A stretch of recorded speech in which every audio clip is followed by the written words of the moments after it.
So it is day 2. The only reason why I'm doing something like this, or getting a chance to do something like this today and not yesterday, is that it's quiet. The track opened about an hour ago. It's, well, an hour and a half ago. It's 7:30 now. I am about to walk from the main parking lot into the main track and grab some breakfast for myself.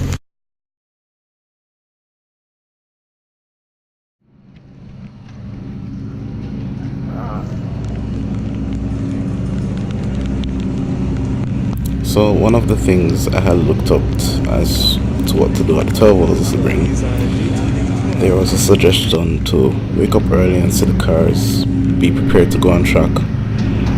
Right now the cars are basically prepping to go into the practice that takes place just before the race start.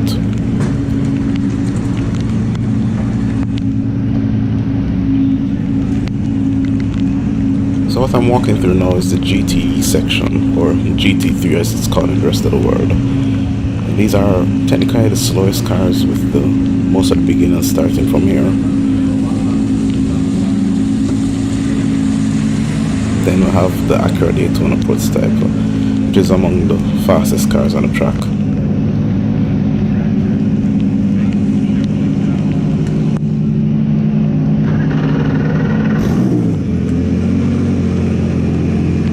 Just peep this guy's smile of approval as the car rolls off.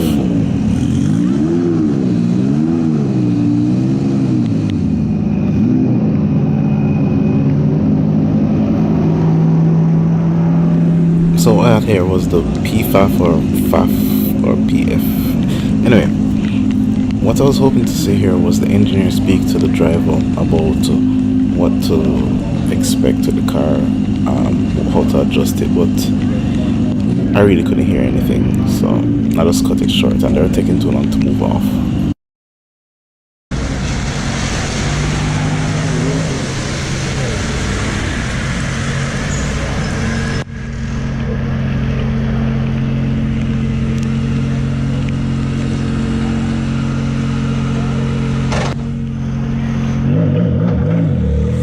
It's funny how the steering on these cars are just so adjusted to racing.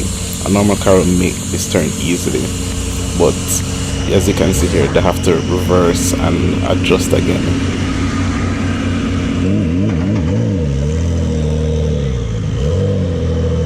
Apart from seeing the cars up close and hearing them up close, another thing was seeing some of the drivers and engineers up close. So I had seen Catherine Legg, Lena Gade and Jordan Taylor in just that morning alone, and it's interesting to see them in the work element rather than doing interviews or in a car. Just seeing them moving around the track trying to get stuff done, it's a different perspective, definitely.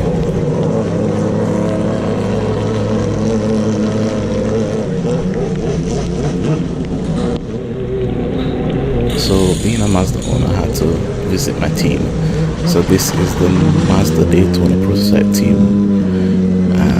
They were quite fast at the 24 hours of Daytona. They didn't have the speed today, but I was cheering for them. As for the number 55 car, we'll see that later as it makes its way out to the garage in probably another minute or two.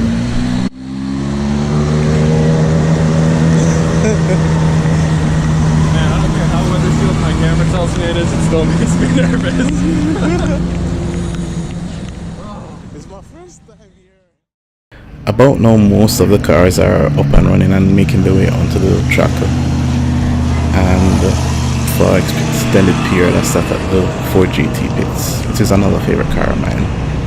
What I like is that Ford uses the number 66 and 67 in IMSA, while 68 and 69 in the World Endurance Championship. Those are the 4 years that they won Le Mans in their Ford GT40.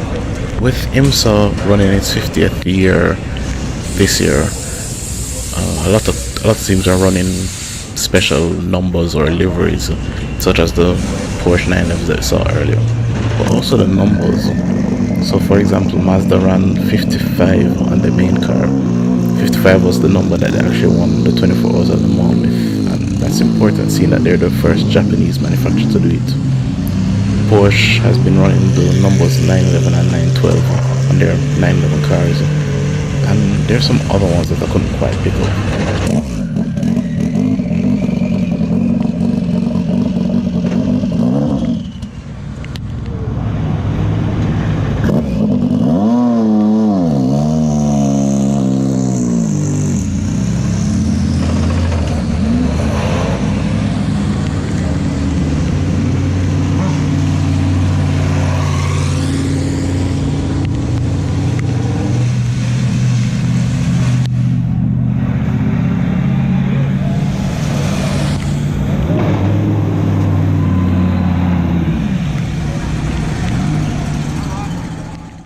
So these are the last of the cars going on track, although to be honest I'm not even sure if these videos are in chronological order. Anyway, the obvious thing that they'd want to go out and practice for is for the rain. They want to see how steep the water is, what setups they should use, because you don't want to be just going into full race mode with surprises. So it's interesting that they have practice right before the race. Most racing series will have the practice take place a day or 2 days before the race. To close out, I mean, I would definitely go again just to walk to the paddock. It's a whole different experience, and I think it would be the main reason of me going to watch an endurance race again. The thing is, Sebring is one of the few tracks that has a paddock this open. All the other ones are pretty much separate from regular spectators, and it's just more incentive to go to Sebring again, I guess. Cars aside, there is also the atmosphere. As you could see, I was laughing to myself, and I wasn't the only one there grinning their faces off. And it's just being in that environment, hearing the little clicks and rattles coming from the gearbox as the car moves off, was just, you don't really get to hear that through the TV, or maybe you do, but you don't feel it as much in person. Well, anyway, the race actually did get started. It started under a safety car, which is usually the case when the track is not in ideal conditions to race. Between this video and the previous video, they had jet dryers, which are basically huge trucks with the jet engines on them to drive the track. And you had street sweepers and so on and so forth, just trying to get water off the track. What they usually do in shorter races is to red flag the race. So they start it, run a lap, realize it's too wet, pause the race, and resume again when the weather is better.